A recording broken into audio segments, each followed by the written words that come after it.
Pronto. A gente vai falar agora de dois conceitos importantes aqui dentro, certo? O conceito de desvio. Vamos começar pelo conceito de desvio, né? O que seria esse conceito de desvio, né?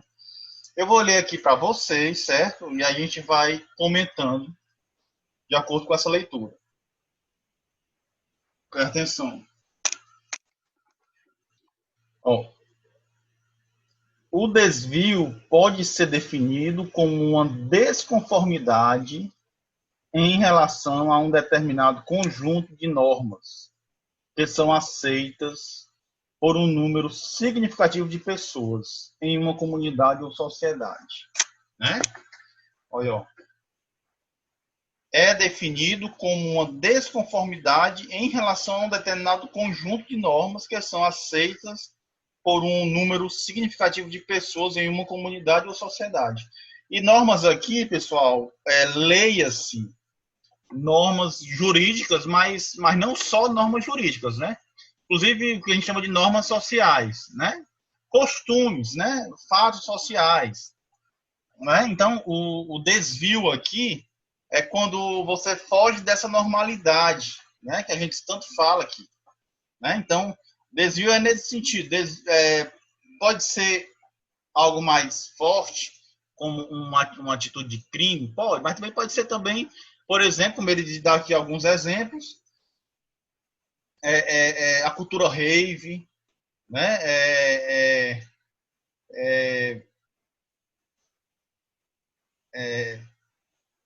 Quem professa do culto Hare Krishna também, né? Religiões, né? Nova Era, né?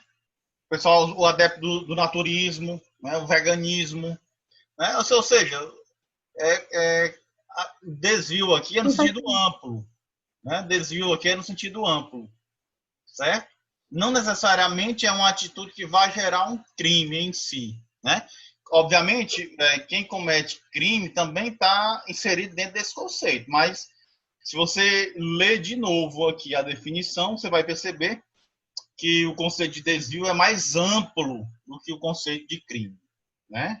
É mais amplo. Uma pessoa adepta do Hare Krishna não está cometendo crime, entretanto, ela se insere dentro do conceito de desvio porque ela está desconforme determinadas normas, né, determinadas regras sociais de uma determinada comunidade, de uma determinada sociedade, certo?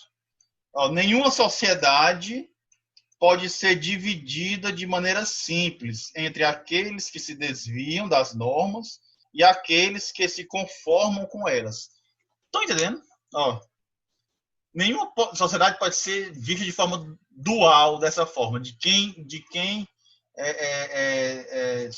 não se desvia das normas e de quem se desvia. Até porque, pessoal, uma quantidade maior ou menor de desvio social, nos termos que eu estou falando aqui, todos nós temos algum grau, entendeu? Todos nós temos algum grau de desvio nesse sentido. Ou já fizemos no passado, ou praticamos isso, mas nós não percebemos como se um desvio fosse. Não admitimos, muitas vezes, que determinadas práticas, nossa mesmo, é um desvio, certo? De acordo com essa definição que eu estou falando aqui, né? Então, perceba, desvio não necessariamente ele se limita à questão da criminalidade, né? Desvio aqui é mais amplo do que isso. E, dentro dessa definição, é muito difícil um indivíduo ele se comportar exatamente durante toda a sua vida de acordo com essas normas sociais aqui que ele está definindo, certo? Então vamos lá. A maioria das pessoas, em certas ocasiões, transgride regras de comportamento aceitas. Geralmente seguimos as normas sociais porque, como resultado da socialização, estamos acostumados a fazê-lo. Todas as normas sociais são acompanhadas de sanções que promovem a conformidade e protegem contra a desconformidade, né? Então, toda norma social é acompanhada de sanções. A sanção pode ser positiva, né, ou pode ser negativa, né? Aqui ele entra na definição de sanção. Né? O que é sanção? O que é sanção? É qualquer reação das pessoas ao comportamento de um indivíduo ou grupo que visa garantir a adesão a uma determinada norma, certo? Então, sanção, né, é a reação das pessoas a determinado comportamento, né? E essa reação, ela tende ao quê? A garantir a adesão a determinada norma, né? Determinada norma social, certo? Então, quando o indivíduo ele sai, ele se desvia daquilo que é esperado dele, né? Daquilo que as pessoas pensam que ele vai se comportar de determinada forma, e quando ele se desvia disso, aí há determinada sanção. E a sanção aqui, ela é também ampla, né? A sanção aqui, assim como a definição de desvio, a definição de sanção aqui ela é ampla. Ela é uma definição que pode ser uma definição moral, pode ser uma sanção oral, pode ser uma sanção de uma repreensão de uma pessoa com outra, pode ser uma sanção apenas um olhar feio para uma pessoa com relação à outra, uma reprovação a determinada conduta da outra, enfim, né? Como também pode ser uma sanção do Estado, pode ser uma sanção mais grave, né? Uma sanção mais séria nesse sentido, certo? Vai depender muito da natureza do desvio, né? E também de outros componentes que a gente vai ver aqui mais na frente. Mas até o momento, então, é isso, né? E também sanções positivas, né? Que é quando há um certo prêmio, né? Uma valorização pelo motivo do indivíduo ter se comportado assim como a sociedade ou a comunidade quer que ele se comporte. Né? Então, você tem aí... e essas sanções positivas também são as mais amplas aí que você possa imaginar. Né? Por exemplo, sanções podem ser aplicadas de maneira formal ou informal. Aí, não, de maneiras positivas ou negativas. Por exemplo, quando um indivíduo, sei lá, tira um 10 na prova, né? Se ele fez todas as tarefas, enfim, algo desse tipo, há no final um prêmio, né? Ou seja, um prêmio para um determinado tipo de comportamento, né? Isso aí são sanções positivas, né? Ele já falei aqui para vocês também, o cara pagar em dias lá o IPVA, né? Tem um desconto, tal, ou seja, são ações que são premiadas porque se espera que o indivíduo se comporte daquela forma. Quando há um desvio a isso, né? Aí há as sanções negativas, né? Que são sanções que normalmente geram dor, ou então geram medo, ou geram algo de negativo ao indivíduo, né? Alguma repreensão, alguma multa, enfim, alguma coisa desse sentido, né? Mas tudo isso para trazer o indivíduo de volta, né? Então, ele dá aqui os exemplos, ó. Sanções formais, né? E as informais, que também é uma definição que ele dá. Sanções informais são as reações menos organizadas e mais espontâneas a uma situação de desconformidade. Né? Então, a sanção informal, ao invés da sanção formal, que é aquela sanção, por exemplo, que está no Código Penal, no Código Civil, né? que já tem uma previsão, né? de uma penalidade para determinada ação. Uma sanção informal é uma sanção espontânea, feita pelos indivíduos, né? E aí ele vai dar os exemplos aqui. Depois você lê os exemplos, né? Aí você vai ler aqui, vai perceber de fato que existe esse tipo de sanção. Mas são os mais amplos que a gente possa imaginar, né? Outra situação que eu queria destacar para vocês. O conceito de desvio é muito mais amplo do que o conceito de crime, como eu já tinha falado, né? Que se refere, por sua vez, o crime, apenas à conduta que contraria a lei. Né? O crime é apenas a conduta que contraria a lei. O conceito de desvio, portanto, é muito maior muito mais amplo do que isso. Muitas formas de comportamento desviante não sofrem sanções legais, né? Muitas formas de comportamento desviante não sofrem sanções legais. Assim, os estudos sobre desvio podem analisar fenômenos tão diversos quanto, aí ele fala aqui, o naturismo, a cultura rave, os viajantes da nova era, etc, etc, etc. Né? Então, perceba essa diferença.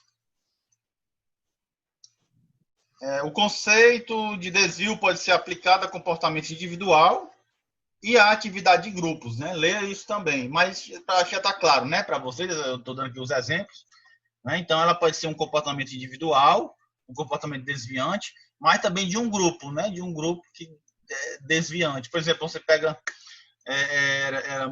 os emos, né? Quando existia emo. Era um grupo desviante, né? Tinha muito emo aqui em Fortaleza, aqui na Praça Portugal, né? E aí tinha toda uma estética específica e tal, e tal. É um comportamento desviante. Os rolezinhos também, que há uns 4, 5 anos atrás viralizou no Brasil, era um comportamento desviante. Né? Era um comportamento desviante. Galera entrando em grupo, entrando no shopping, entrando em espaços que não eram espaços, muitas vezes, espaços que eles tinham acesso, né? Espaços que eles tinham acesso, né? A não ser trabalhando, né? Dentro de um shopping, mas como o ato de passear dentro de shopping, muitos deles não tinham. Então, isso aí gerou o quê? Tanto foi um comportamento desviante, pessoal, que gerou um olhar da mídia, né? Que gerou toda uma problemática social na época, né? Tanto é que foi por isso que é um comportamento desviante. Era um crime? Não, mas era um comportamento desviante, no sentido que ele quebrava um padrão, né? E aí você tinha gente que condenava, que não gostava. Você lembra disso? Quem é mais velho sabe.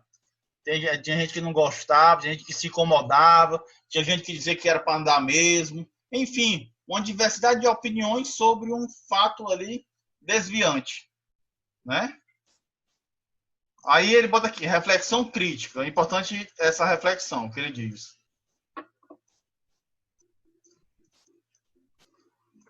Bom, reflexão crítica. Que atos criminosos, no sentido do desvio, né, ou desviantes, que atos criminosos ou desviantes você ou seus amigos já cometeram? Claro, você não precisa responder, você só pensa aí na sua cabeça. O que foi que já aconteceu no seu passado? Que atos criminosos ou desviantes você ou seus amigos já cometeram? Depois deles, vocês se consideraram, aí bota aqui, entre aspas, criminosos ou desviantes? Porque a maioria das pessoas não se enxerga dessa forma depois de cometer tais atos. É uma reflexão que ele traz, né? É importante acompanhar esse texto e ver essa reflexão crítica, né? No passado, você já cometeu algum crime ou algum comportamento desviante? Como eu falei aqui, é mais amplo do que o crime, né? Algum comportamento desviante? Sim ou não? Se sim, você se considera, né? Você absolve esse rótulo que a sociedade os impõe? Sim ou não? Outra pergunta. Depois, você se enxerga? Como é que você se enxerga depois de cometer esses atos, né? Então, assim, é algo que gera uma reflexão, que traz aquela outra noção que eu falei para vocês do criminoso, né? De quem comete o crime, né? De quem que tem uma série aí de variações, né? Em decorrência do indivíduo que comete o crime, do agente que comete, né? Então, são situações que a gente pode analisar. Ó, vamos finalizar aqui. Se alguém quiser fazer alguma consideração disso que eu estou falando, pode dizer, viu? A gente vai aqui debatendo. Para finalizar aqui esse tópico, o estudo do desvio, portanto, direciona nossa atenção para a questão do poder, bem como da influência da classe social, as divisões entre ricos e pobres, quando analisamos o desvio ou conformidade com as regras ou normas sociais. Sempre devemos ter em mente a questão de quem são essas regras. Isso aqui, pessoal, você tem que ler com calma aí no PDF. Como veremos, as normas sociais são bastante influenciadas por divisões de poder e classe. Não sei se vocês entenderam isso que eu falei agora, pessoal, mas se vocês leiam no PDF também, no original, mas lembre de uma coisa. Aqui no Brasil, nós tínhamos na época aqueles rolezinhos, né? Não sei se vocês lembram, mas já deu o exemplo aqui. Nós tínhamos os rolezinhos, que eram uma camada social da população de classe média baixa, né? Normalmente com uma cor específica, certo? Faço uma reflexão com vocês. Se fossem alunos do Farias Brito, aqui de Fortaleza, brancos e tal, que fizesse esse tipo de passeio no shopping, me respondam vocês. Teria-se essa comoção social? Teria-se essa comoção social? Né? É uma pergunta que a gente deve fazer. Inclusive isso, para a classe média alta, esse passeio no shopping, isso já... Eu era adolescente, isso já era desse jeito aqui em Fortaleza. No Iguatemi, o pessoal ia passear, o pessoal que tinha 13, 12, 14 anos ia passear, ia para o cinema, ia paquerar no Iguatemi.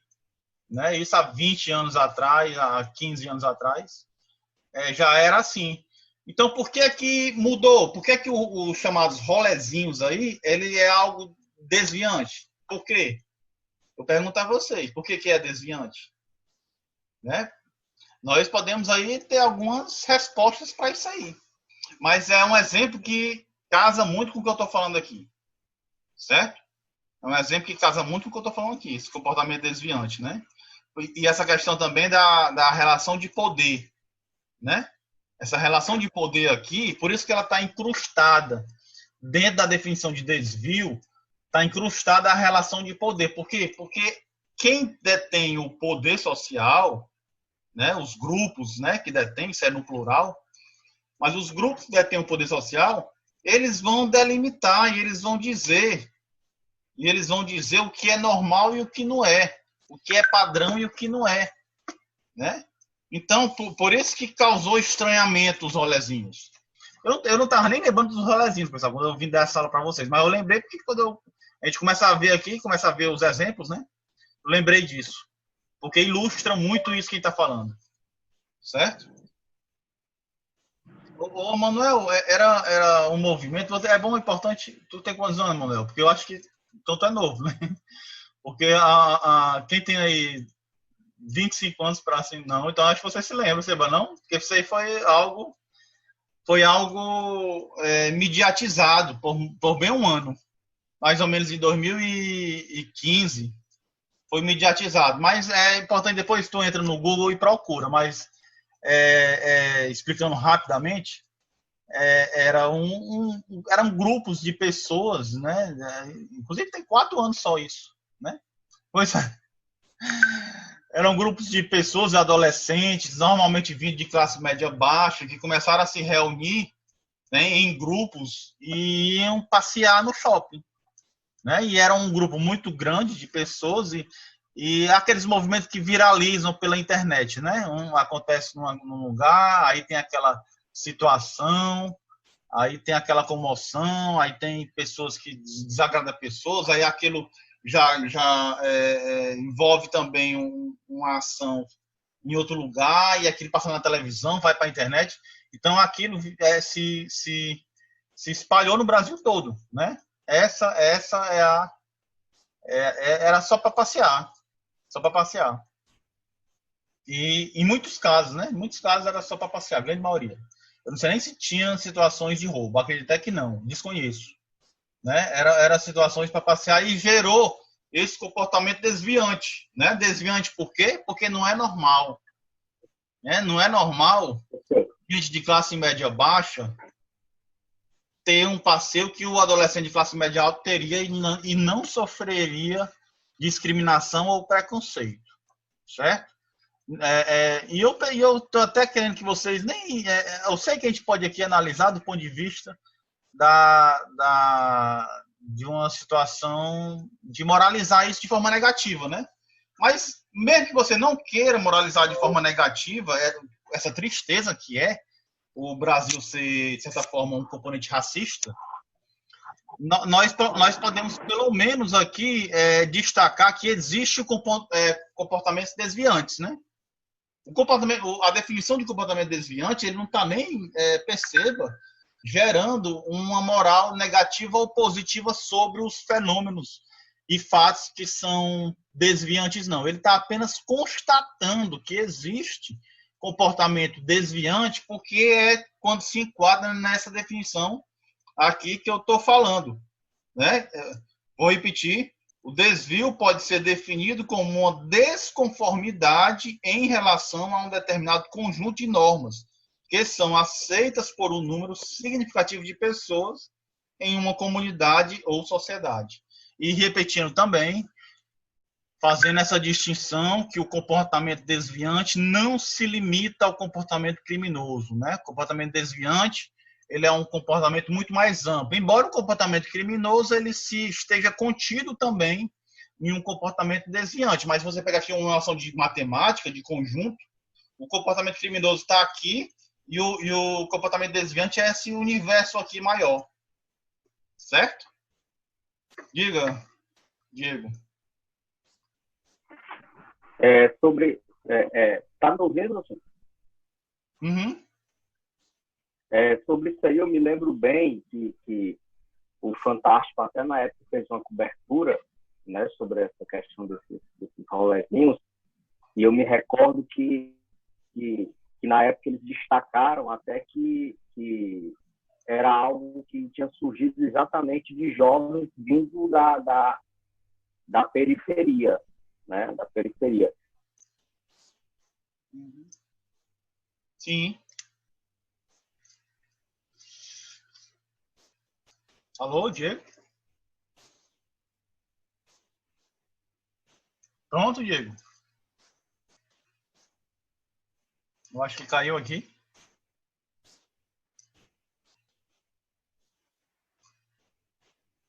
Ah, pois é, né? Alguém tá me escutando, pessoal? Vocês estão me escutando aí?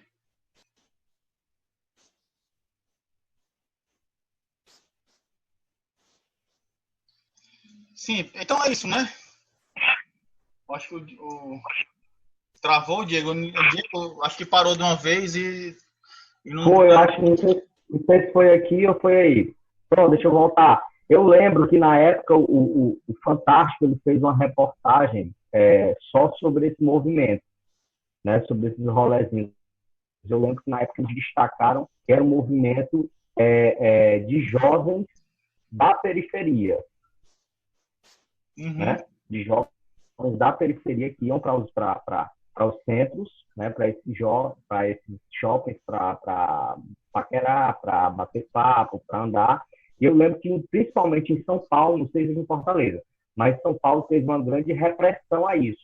Até proibição, né, desses adolescentes entrarem no shopping se não fossem acompanhados dos pais.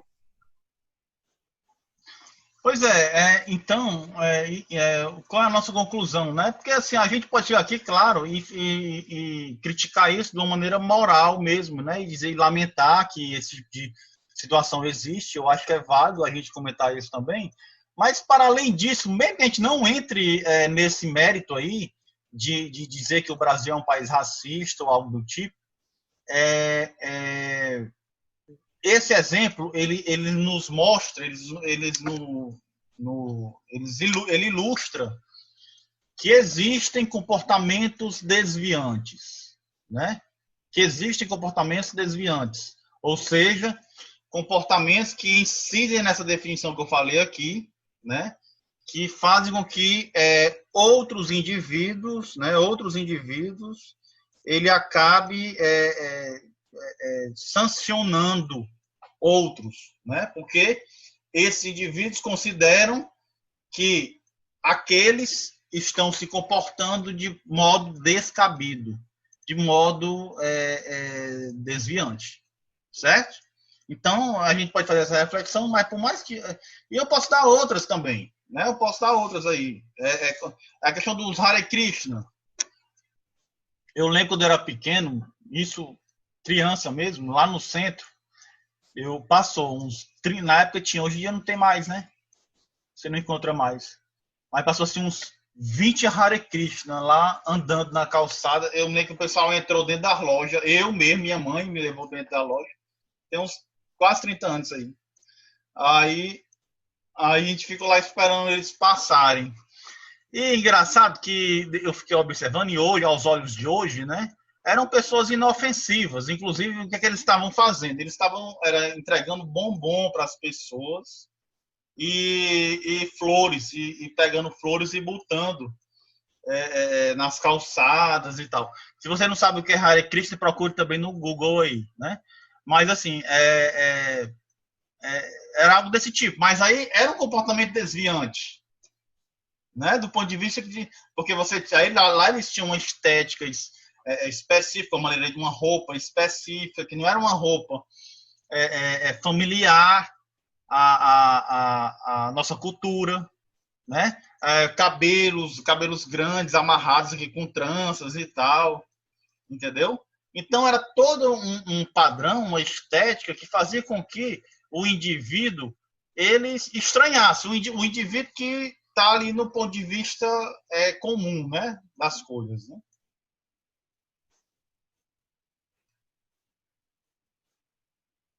Justamente, Emanuel. Justamente o que você falou, né? Como eu falei aqui, né? O conceito de desvio é muito mais amplo do que o de crime. Isso está aqui no texto, viu? Estou lendo. Que o conceito de crime se refere, por sua vez, a uma conduta inconformista contrária à lei, né? É o que está dizendo aqui no texto. Já o de desvio, muitas formas de comportamento desviante não sofrem sanções legais, né? Muitas formas de comportamento desviante não sofrem sanções legais, né? Tanto é que ele vai dizer justamente isso, a cultura do rave, do naturismo, que é, né, a cultura dos viajantes da nova era, né? Enfim, né, existe uma série de comportamentos desviantes.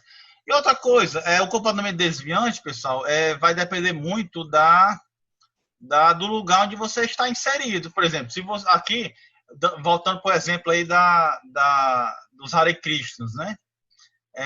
Para a gente, para nossa cultura, aquilo ali era um comportamento desviante, né? Talvez, eu não sei onde é a origem aqui dos Hare Krishna, não sei se foi na Índia, mas o povo evangélico, vamos supor, pregando na Índia, talvez gere o mesmo estranhamento do que o Hare Krishna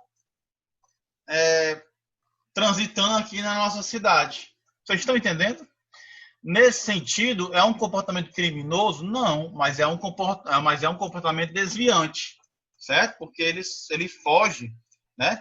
É só você ver aqui, ler a definição e veja os exemplos. Você lê a definição e você vê os exemplos se casam ou não com essa definição.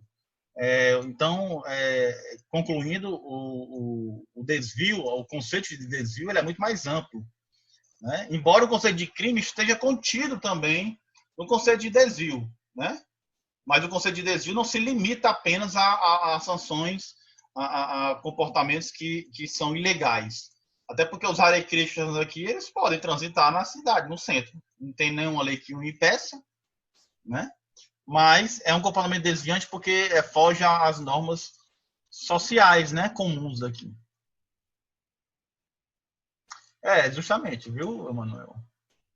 Causou um impacto por ser fora do padrão, né? Justamente, né? E esse fora do padrão pode ser feito por grupos ou indivíduos, né? Grupos ou indivíduos. Tudo que foge desse padrão social recai por esse comportamento desviante. É importante dizer também que o agente que comete esse comportamento desviante aliás, é importante dizer que o agente que exerce esse comportamento é fundamental para nós classificarmos ou não como comportamento desviante. Essa questão dos rolezinhos ilustra isso que eu estou dizendo. Se fossem pessoas de classe média alta, aqui de Fortaleza, andando no shopping, da forma como os rolezeiros faziam, com certeza não iria gerar esse estranhamento. Né? Não iria gerar esse estranhamento. Iria ser mais um grupo de pessoas, de adolescentes que estavam lá transitando no shopping.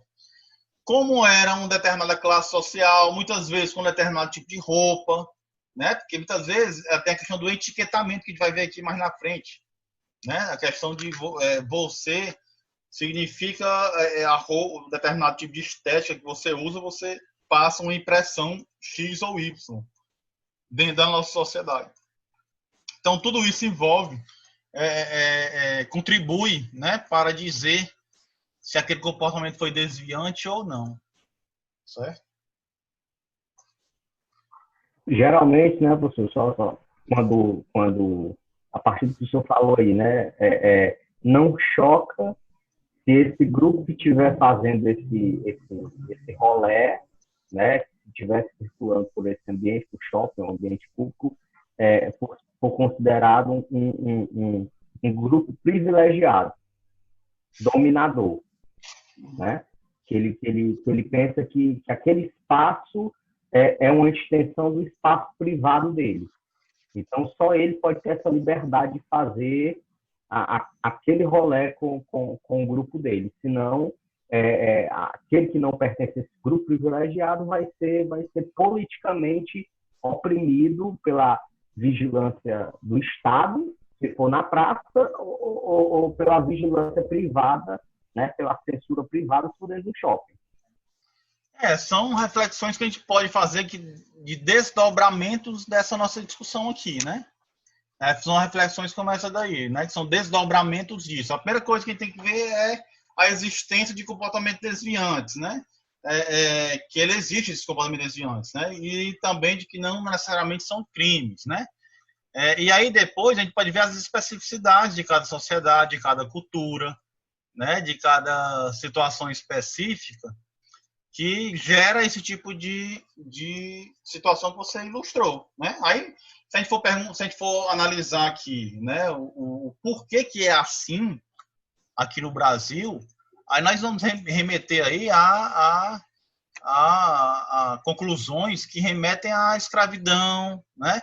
Que remetem ao início da nossa aula, que remetem a uma concepção, como eu falei para vocês, que ainda existe, embora não seja algo da ciência, mas ainda existe no senso comum de que determinada cor, determinada estrutura biológica favorece ao crime, né? Quando eu disse que isso está no senso comum, que a ciência já nega isso há muito tempo, pelo menos de 60 anos para cá, mas quando eu disse que isso aí está ainda dentro do senso comum, é porque está mesmo, né?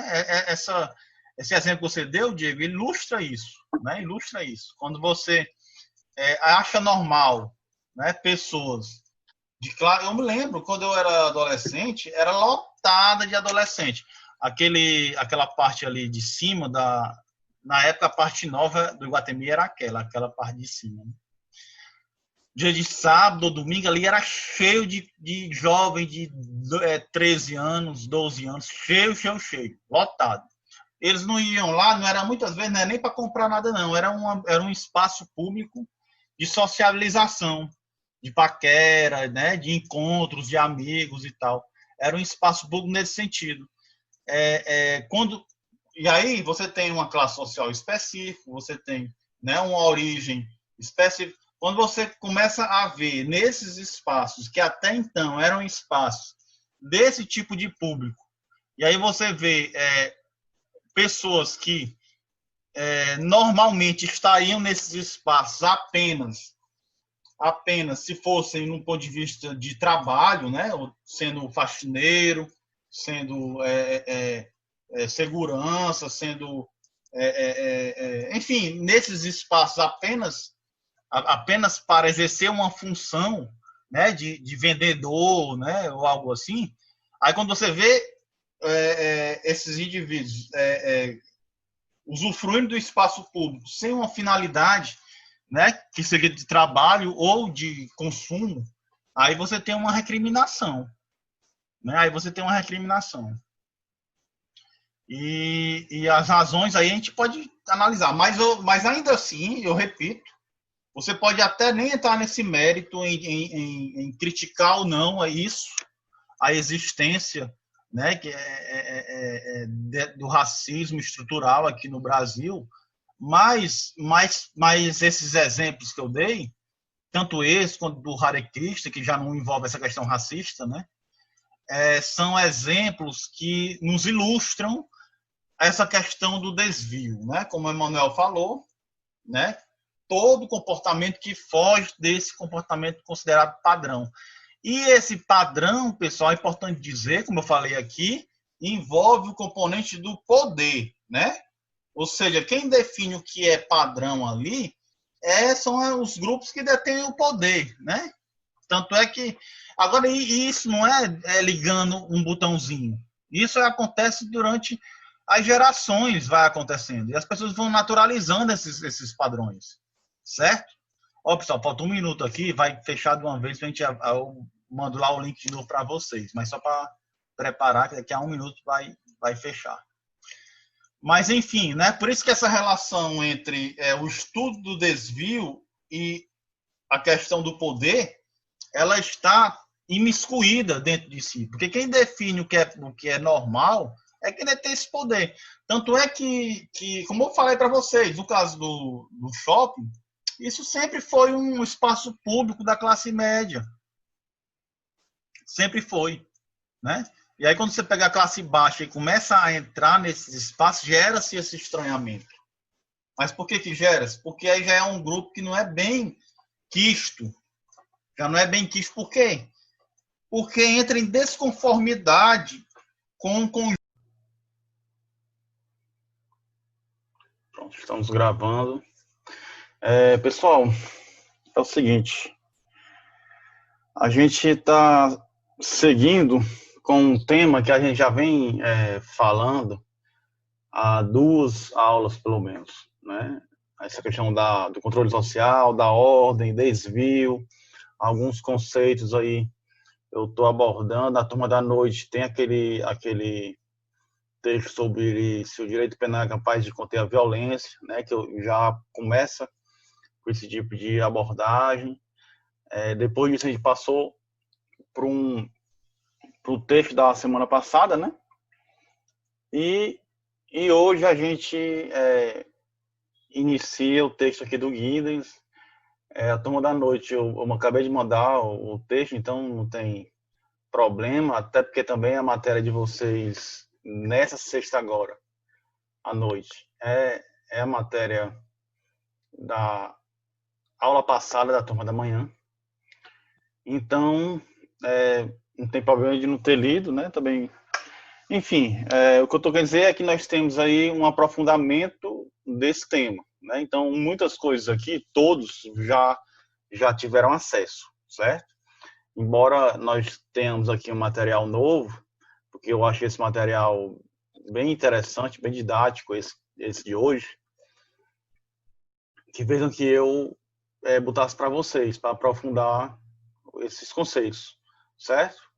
Então, é isso que eu estou fazendo. Eu estou aprofundando, então somente aprofundando esses conceitos que vocês já estão estudando nessas últimas semanas, certo? E a gente vai, nessa aula, mais clarear, né? Clarear os conceitos, e se vocês também tiverem algumas dúvidas ou algumas considerações, é bom que a gente compartilhe isso aqui, certo? Então, é basicamente isso. Se vocês puderem ter aí o PDF ao lado, seria interessante, certo? Seria interessante se tiver um PDF ao lado. Eu vou enviar. Eu posso aqui depois enviar uma nota de aula. Eu não fiz a do capítulo todo ainda, porque estou em processo ainda de escrita, mas eu vou enviar para vocês também, certo? Mas essa nota de aula é mais mesmo para eu acompanhar a minha própria aula do que mesmo algo que substitua o texto em si, porque fica muita coisa incompleta na nota de aula. Os exemplos que ele dão são muito importantes, certo? Quem já começou a ler o texto já está sabendo que o tema que o autor está trazendo é a questão do crime e do desvio, né? Crime no desvio nessa perspectiva que a gente vem falando nas últimas semanas. E aí o autor, ele inicia, deixa eu ver aqui a página, mas ele inicia a discussão rechaçando aquela opinião que hoje é senso comum, mas que já foi algo preponderante dentro do que se conhecia como criminologia. Deixa eu só encontrar aqui a página, pessoal. Que é a questão da teoria biológica, né? Da teoria biológica da criminalidade, né? Você tinha no século XIX, 1870, o texto inicia com essa ideia do César Lombroso. Tem até uma figura dele aqui. Eu não botei na nota de aula essas figuras, porque está no PDF aí, vocês vão encontrar. Se vocês tiverem como vocês assistirem a aula e acompanharem no PDF, né? No meu livro, com uma edição mais nova, é na página 662. Eu não sei, era o PDF aí, então para mim que é uma edição anterior, e aí acho que ela tá, se não me engano, é o capítulo 8º nessa do PDF, que é no capítulo 21. Ele mudou mas o texto em si é o mesmo, certo? Então, assim, se você puder acompanhar aí, viu, é crime e desvio, o capítulo, né? É bom que a gente vai acompanhando e lendo o material. Pessoal, ele inicia falando da teoria biológica, né? Teoria biológica que justificava os índices de criminalidade a partir de uma questão mesmo orgânica do indivíduo, né? E essa teoria biológica, ela teve um amplo respaldo em meados da década de 70 do século XIX, 1870, mais ou menos, né? Ela teve uma hegemonia, né? César Lombroso, que é um criminologista desse período italiano, ele ficou muito conhecido, né? Ele ficou muito conhecido por trazer esse tipo de discussão, né? Então ele fez, daqui tá a ilustração aqui no livro, ele fez todo um arquétipo, ele fez todo um estudo da formatação esquelética, né? Da questão do tamanho das mãos, da espessura dos dedos, né? A questão do tamanho, né, enfim, uma diversidade de condições orgânicas, biológicas, né, que, segundo ele, favorecia alguns que tinham determinado arquétipo físico uma tendência maior à criminalidade, certo? Então, o que nós tínhamos nesse período, né, de forma hegemônica, era essa noção, certo? Era essa noção que hoje o próprio autor aqui ele vai dizer que não tem crédito nenhum, zero, do ponto de vista das ciências sociais, essa noção, até porque ela serviu, ela foi base, muitas vezes, para fortalecimento de preconceitos raciais, inclusive. Né? Quando você partia do pressuposto que determinada cor, determinada lugar onde o indivíduo nasceu e viveu, entendeu? Determinado tipo físico, determinada feição, né?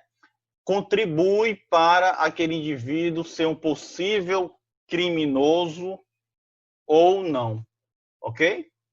Então, que fique claro esse primeiro momento, né?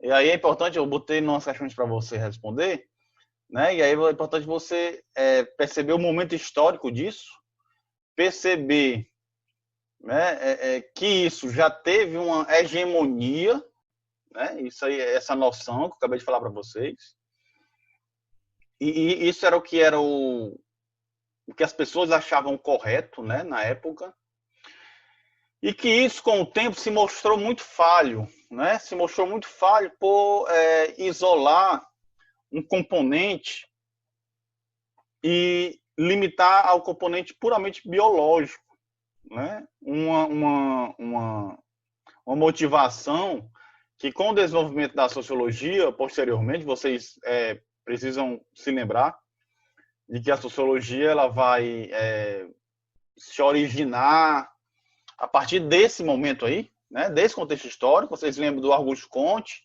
lembram do Karl Marx, lembram do Durkheim, né? Então você já vê ali, nesse momento aqui, você vê também a origem da sociologia, né? E aí, ao mesmo tempo, você tem aqui um isolamento de uma razão única, que seria uma razão puramente biológica, orgânica, como explicação da criminalidade, certo?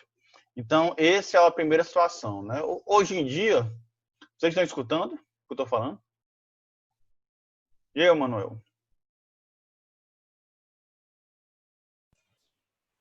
Boa tarde a todos. Tá me ouvindo, professor? Pode falar, Manuel. Eu não estou escutando, não. O senhor não tá me ouvindo? Pronto, pode falar agora. Estou escutando. Tirei aqui o microfone. Vocês estão conseguindo escutar? Eu vou tirar o microfone. Eu tô ouvindo o senhor falar bem, normal. Então, pronto, vou tirar aqui, porque senão eu não escuto. Vai, pode dizer. Pronto. Professor, com relação a essa afirmação que o senhor fez aí, eles levaram em consideração caracteres biológicos para poder mostrar indícios de que um determinado grupo de pessoas teriam maiores probabilidades de serem criminosos. É isso que o senhor está falando, que foi defendido por esse autor?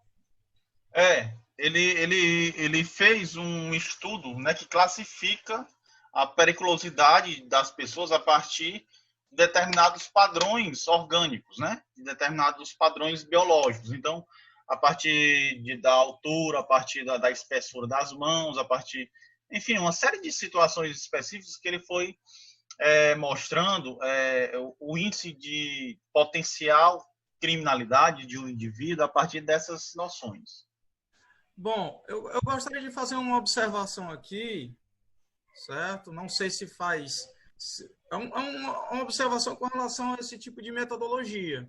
Uhum. Ainda hoje, não vou falar só com relação à criminalidade, mas diversos tipos de acontecimentos sociais, há um ramo da estatística que é empregado justamente para isso.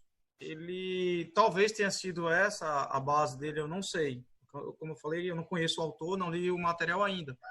Mas, por exemplo, nós podemos ver fatores sociais, fatores econômicos, fatores, N tipo de fatores, e lançar uma metodologia estatística de contabilizar as maiores probabilidades daquele evento ocorrer, gerando uma função linear, entendeu?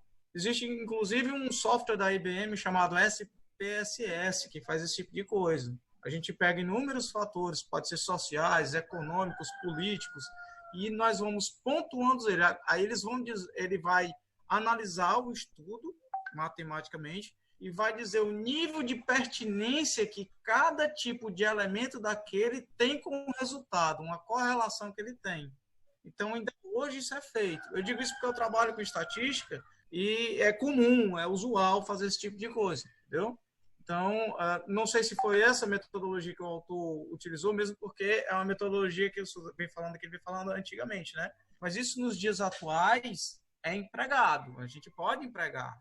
Por exemplo, quando eu não tenho uma fórmula, uma função qualquer para uma determinada coisa, eu posso fazer inferências estatísticas através das funções que levam em consideração esses fatores, N fatores que podem ser elencados, entendeu? Claro que nunca vai englobar tudo, mas ele pode dizer o quanto que cada fator desse aí tem de correlação com o resultado. Manuel, a gente tem que... Seria interessante ler o livro, né? Antes, porque isso que você está dizendo, ele, na verdade, corrobora mais, talvez, certo? Talvez, pelo que você falou, também deveria aprofundar mais esse nosso diálogo, mas eu acho que ele contribui mais com a noção mais moderna do que se entende hoje como razões da criminalidade, certo?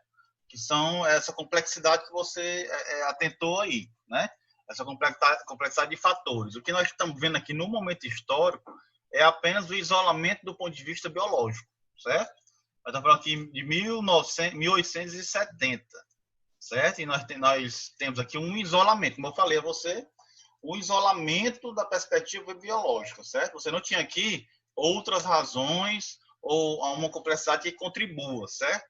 Agora, do ponto de vista estritamente biológico, que é o que o César Lombroso fala aqui, acho muito improvável de que exista, certo? De acordo com o que está dizendo aqui, né?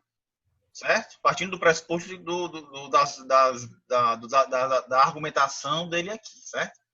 Eu acho muito difícil que ainda exista. Por quê? Porque isso, de acordo com a classificação que ele fez aqui, é algo assim que remete a primeiro, uma culpabilidade do indivíduo sem nem antes ele já ter cometido algum crime que seja, né? Ou seja, você já tem uma tendência a dizer que aquele perfil biológico ele é perigoso pelo fato dele ter aquele perfil biológico, entendeu? Fazendo uma analogia com o mundo de hoje, é como se eu dissesse assim, o negro ele tem mais chances de ser ladrão, entendeu? Do que um branco, né? Seria algo desse tipo, entendeu? Seria algo mais ou menos nesse tipo, né? Se você partir do pressuposto que ele está falando aqui, né? Quando você bota o componente biológico, né, na frente e diz que aquele perfil, aquele arquétipo, ele tem mais tendência à criminalidade, tá entendendo? Seria perigoso mais ou menos a esse ponto, né? E aí você não, por exemplo, você não atenta, né? Eu digo assim, a pesquisa aqui, quando se isola apenas esse componente, ele não se atenta a outras variáveis que são muito mais importantes, que na verdade são muito mais determinantes, porque o componente puramente biológico, a meu ver hoje, não se justifica. Não, ninguém aqui pode, em sã consciência, hoje defender que determinado tipo de perfil biológico ele tem uma tendência maior à criminalidade por conta do seu organismo, né? Por conta desse perfil. Nós podemos analisar razões outras, né? Que pode contribuir para que determinado tipo de população tenha mais criminalidade do que outro. Por exemplo, no Brasil, né, um país latino-americano, por que o Brasil tem mais criminalidade do que Noruega? Né? Aí uma explicação puramente lobrosiana vai dizer o quê? Vai dizer ou que é por causa do meio ambiente, da temperatura, né, que antigamente tinha essa noção, nessa época dele aqui, tinha a noção de que o indivíduo que nascia em ambientes com clima quente tinha mais propensão à violência. Ou então, a cor mesmo, né? Era muito ressaltada essa questão da cor. Né? Era quem era ariano, ele tinha muito menos propensão ao crime e à violência. Entendeu? Essa era uma explicação. Inclusive, Manuel, essa explicação, ela a partir desse núcleo aí, duro, a partir dessa noção, foi que, por exemplo, surgiu outras teorias aqui no Brasil. Por exemplo, a teoria do branqueamento. Né? O que era a teoria do branqueamento? Você partia do pressuposto, você engolia essa teoria do Lombroso, né? Você partia do pressuposto que essa teoria ela era válida e era correta. Então, a partir disso, você começou a fazer políticas públicas para branquear a população. Então, o que é que foi feito? Justamente nesse período aqui, né? Que coincide com o período da libertação dos escravos, né? Aqui no Brasil. O que é que foi feito? Teve a libertação dos escravos, ao mesmo tempo não teve um investimento maciço, né, frente aos escravos libertos, né? Você não teve um investimento que era para ter tido, um investimento em educação, massificasse naquele tempo, a pessoa tivesse universalizado a educação em 1890, com a primeira Constituição republicana. Se tivesse massificado isso, provavelmente os índices de violência hoje seriam outros, né? A igualdade social nossa hoje seria outra, né? Talvez os índices de classe média, que eu tanto repito aqui para vocês, fossem níveis de primeiro mundo. Mas o que foi que fizeram? Tinha-se essa noção que eu falei para você, que é uma raiz lombrosiana, né? Do César Lombroso. Tinha uma concepção dessa. E aí o que foi feito aqui no Brasil? Deixaram essa camada da população ao Deus dará e fizeram incentivos para que imigrantes europeus viessem para cá. Né? Então, nesse tempo aí, começou a vir o quê? Começou a vir italianos, alemães, em massa, né? que foram se instalando no sudeste, sudeste do Brasil. E acreditava-se até então que se o Brasil fosse predominantemente branco, nós iríamos ter um desenvolvimento social, assim como era o mesmo desenvolvimento na Europa, certo? E isso, obviamente, se mostrou algo falho, né? Se mostrou falho. Outras teorias que eles fizeram, que segue essa noção de teoria do branqueamento aqui no Brasil, foi, além de trazer o imigrante, ele dizia que o cruzamento entre raças, brancos com negros e tal, isso ia gerando um branqueamento ao longo das gerações. Né? Tem aqui imagens de pinturas da época, depois eu posso mostrar a vocês aqui, que tinha justamente essa conotação, tá? de dizer que era importante para civilizar o povo brasileiro a inserção do povo de índole europeu. O que é isso? No fundo isso é uma desdobramento da teoria do Lombroso, né? No fundo é esse desdobramento. Talvez essa sua fala muito bem pontuada, não significa, por isso que eu peço que você leia o texto, porque talvez ela não signifique exatamente a teoria lombrosiana, certo? E eu duvido muito que tenha um componente biológico hoje em dia, sério, né? Até o autor diz aqui. E aí nós temos a teoria puramente biológica da criminologia, que é essa. Essa daí está totalmente defasada e ninguém mais considera. Existe uma teoria, que é uma teoria psicológica da criminologia, né? E aí essa teoria psicológica é a que eu vou falar agora. Essa teoria psicológica, o autor aqui que eu estou estudando, e aí é bom você ler, o autor aqui que eu estou estudando, ele também rechaça, certo?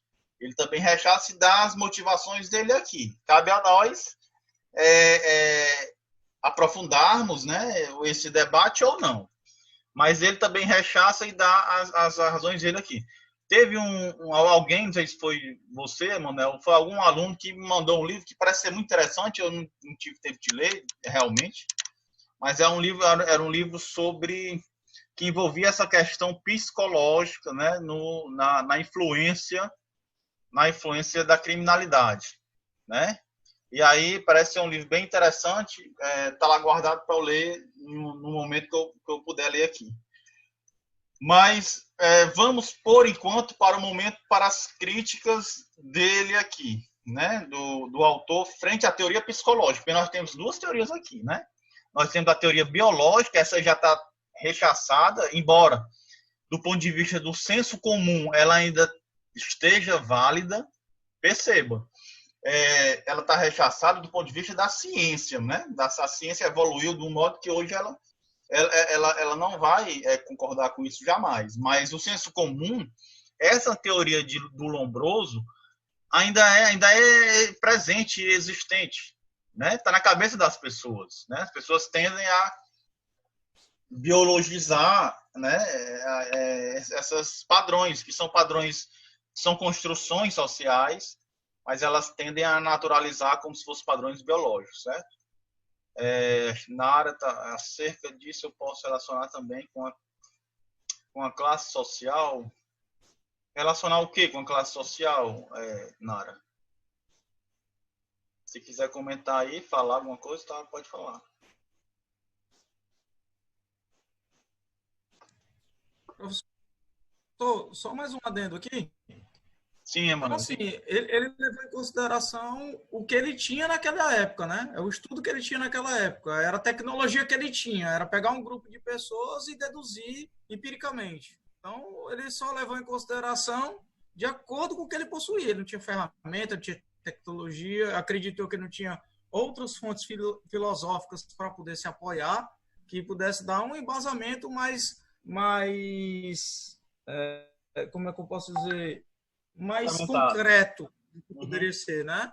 Então, eu imagino que é por isso que esse autor começou por esse tipo de situação, puramente biológico, viu que não deu certo, aí passou para o psicológico. Eu acho que é mais ou menos por aí, né? Assim, não dá para a gente dizer, no fim das contas, Emanuel, o que...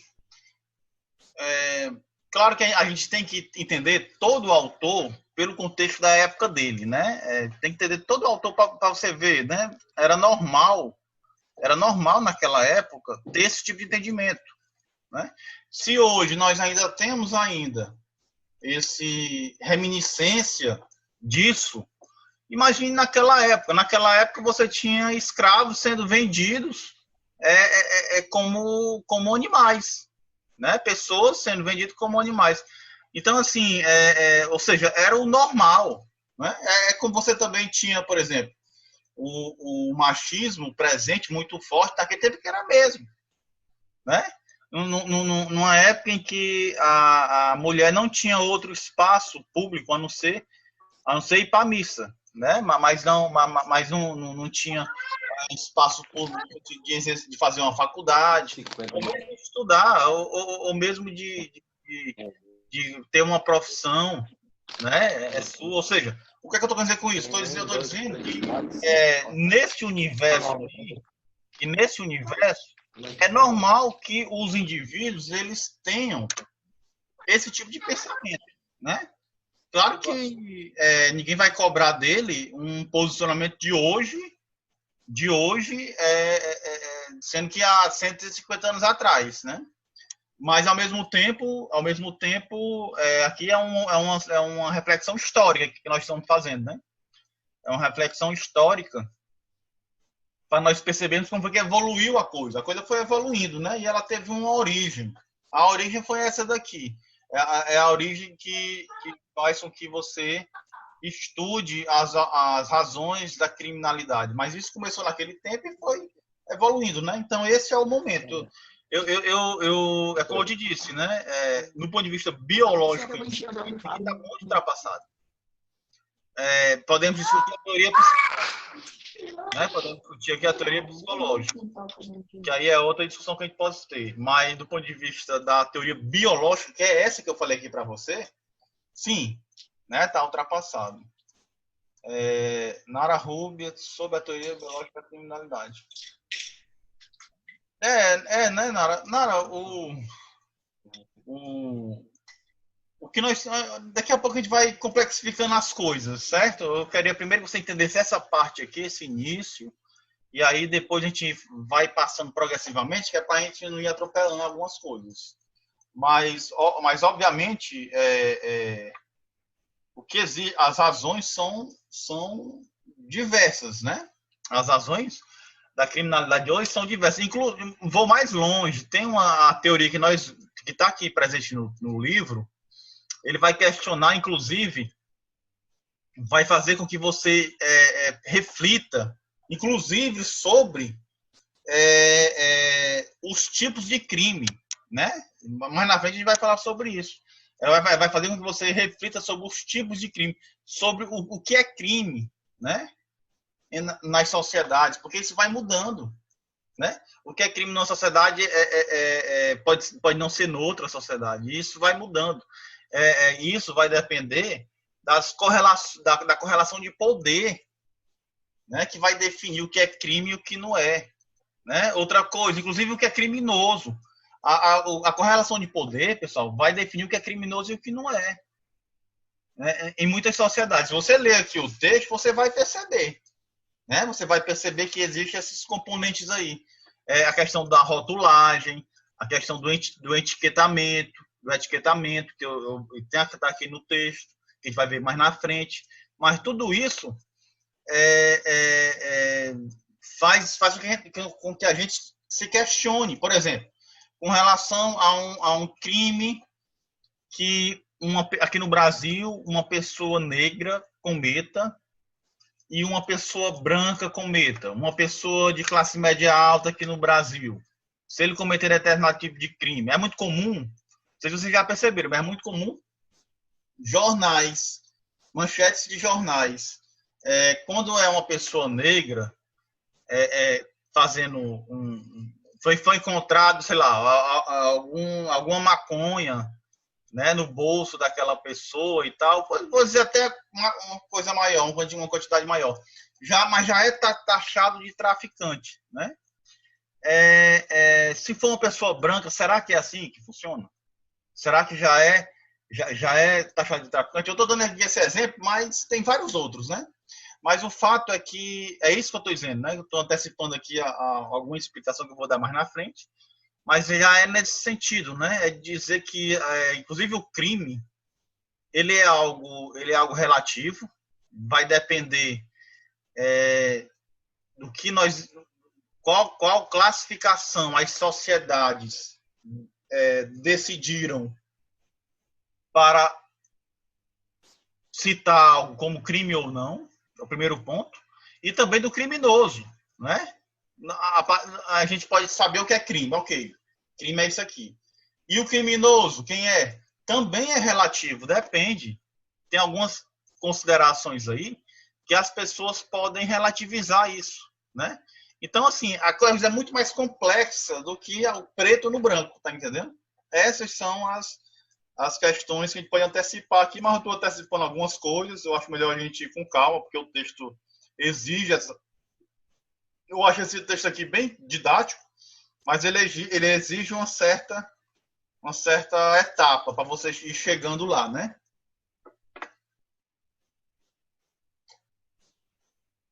E aí, como eu falei para vocês, se vocês puderem acompanhar no PDF, eu acho que no PDF é capítulo 8, crime e desvio, no meu livro aí é capítulo 21. Já adiantando um pouco o capítulo, ele vai falar sobre as teorias psicológicas, e aí já entra já num debate já mais atual do que das teorias biológicas. A teoria biológica está ultrapassada. Teoria psicológica, apesar de o autor aqui rechaçar, nós ainda encontramos alguns estudiosos que estudam sobre isso, mas vamos ver aqui a opinião deles sobre as teorias psicológicas, né? Tá aqui, vou ler para vocês e a gente vai fazer a reflexão.